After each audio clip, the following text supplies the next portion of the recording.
Honestly, if you're looking for a forever home, don't watch the show anymore. Can I get rid of her acne? Can I get rid of her back knee? Can I get rid of her ass knee? Note on this house, my friend, married, no kids, is nervous about his first big purchase besides his car. He's unsure if it's the forever home. Dislikes the basement. Dislikes that the basement is counted as a room and isn't happy with the fireplace. Thoughts? Well, guys, no home is a forever home. There are no forever homes. You don't buy a forever home. The average home ownership is 7 years. For real. So, also, humans can't live forever. See, Autism Chris is just putting some green soap on his puzzle piece tattoo. Nothing is forever. Nothing is forever. Not even love. Even though she did say it was eternal. Even though my wife, Rosita Raccoon, yeah, my furry wife. My furry wife. No, your average home, like a home, you shouldn't look at houses like that. Honestly, if you're looking for a forever home, don't watch the show anymore. There are pieces of real estate that are permanent and dope and like that, but if you're seriously considering it, that's not the way to go about it, man. It's just wrong. What it needs to be is, can I live here for a long time? Will it appreciate in value? Will what my improvements would do? Can I do anything with this thing? Can I get rid of her acne? Can I get rid of her back knee? Can I get rid of her ass knee? Their acne is real. Why would you want to? Because you're gonna make more money when you sell her on the open market.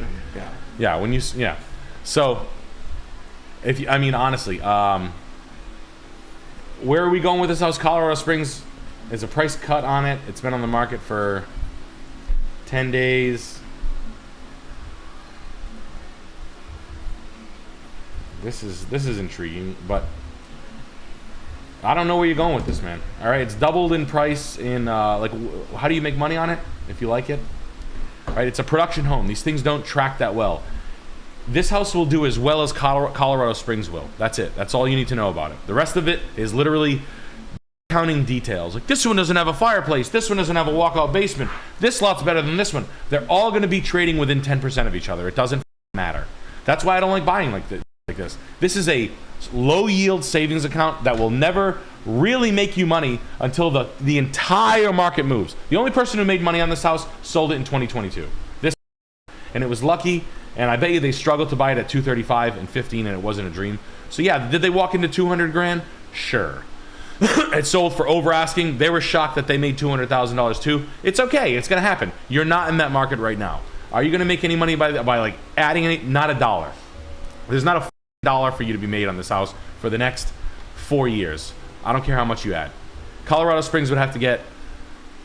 They'd have to be the Colorado Springs WNBA team. Then you would do it. You'd have to have Caitlin Clark with it. That would stir things up. And is there an HOA? No. Well, maybe. None. No. Oh.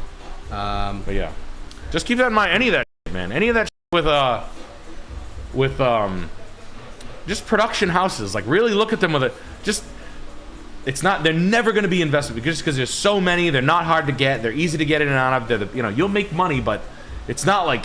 You're not going to kill it on these houses, ever. These, and you trade with the town. That's it. Dad's house burnt down and he passed away. I inherited a burnt house and 200 grand insurance payout. No idea what to do. Need to make the best financial decision and have a wife and kid. I rent at the moment. Should I build? Rent it? You rented so you inherited a burn down. Yeah, and we're in. Somewhere in Pennsylvania. So sell everything, and then use the money to buy somewhere near adjacent. I would sell it. Here's what you inherited. You inherited a foundation, a burned water line, an electrical service that's on the paper, and a lot. That's what you inherited. Okay, so thinking you inherited a house might blur your vision. Right? You're like, I have a whole house. You don't have a whole house. You have a burn down. Okay? These are real things. My friend who's a lawyer, these are tear downs. You basically start, you have to go through a long set of hoops with the town to get this thing. Like, every piece of wood is tainted in this house. You know what I'm saying? So, I'll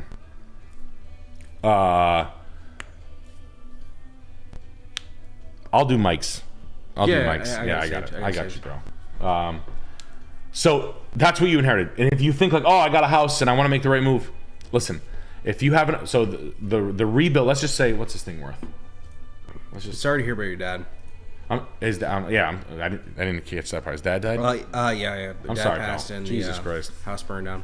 All right, so the house is worth $260, right? So you'll be able to get a construction loan on it because you own it clean. You can basically go to the bank and say, hey, I own this. What you're going to spend now? It's an 1,190 square foot. Is it on slab? So you're going to have a builder, engineering, right? Fair amount of paper costs in this. Some engineering, some town permits. Let's just call it $5,000 of right away, and that's cash. But you're gonna have to go to the bank with a full plan, build a new house on top of this, and then assume a loan of how much that build is gonna cost you. Now let's say it's $250 a foot. You're gonna spend $250,000 and assume a $250,000 loan on this thing, which you'd be right there. Yeah, you keep it. If you don't want to do that, what you do is you sell it to a flipper. He'll buy it for, let's just say $100,000 to $150,000 for what it is, and he'll do that job. If you want to do it, I wouldn't do this if I was broke, right? If I had less than 35 grand and no way to like sort of, you're gonna need some money. That's what I'm trying to get at. Long term, if you can bite the bullet and get this done yourself, that's the move. An engineer, a $2,500, $1,000 engineering consult with a real builder is worth your time. I would have him walk you through the house, see the extent of the damage. You're basically going to tear this thing down to the studs and start over.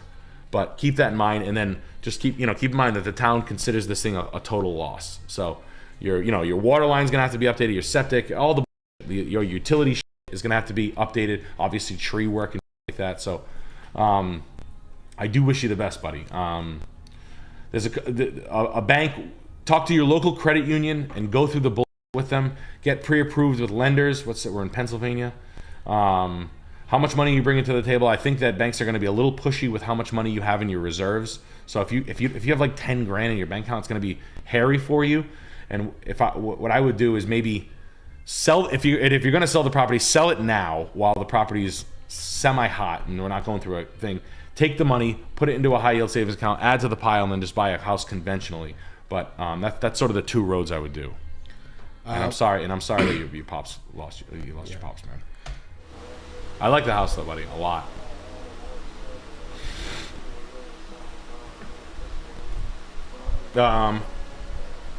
This I would do taxus in here. So just hedges, evergreen hedges. Yews, that's what they're called, YEWs. I would put yews or boxwoods here, English style gardening. It could take it. You could privet hedges along the road to box it in. That would be nice. Expensive, but cool. It needs a kitchen, obviously. Don't go nuts. Leave the pantry. You build an island. Make a chef's kitchen. I would build the stove in here. Way better. Induction, split ovens, big giant tile job like glazed tile. Period. Correct. Use the pantry kitchen for food storage. These cabinets don't really match, but probably paint all the cabinets. This hardwood floors underneath here if you want to rip the carpet up, but bedrooms, I get it. I'm not gonna get mad. Landscaping, really, I would surround the front with taxus. I'll show you what we're talking about. Taxus? Pixie, taxus hedge. Yeah, Oh. that's what I would do. Like, they make different varieties now, but like this sort of.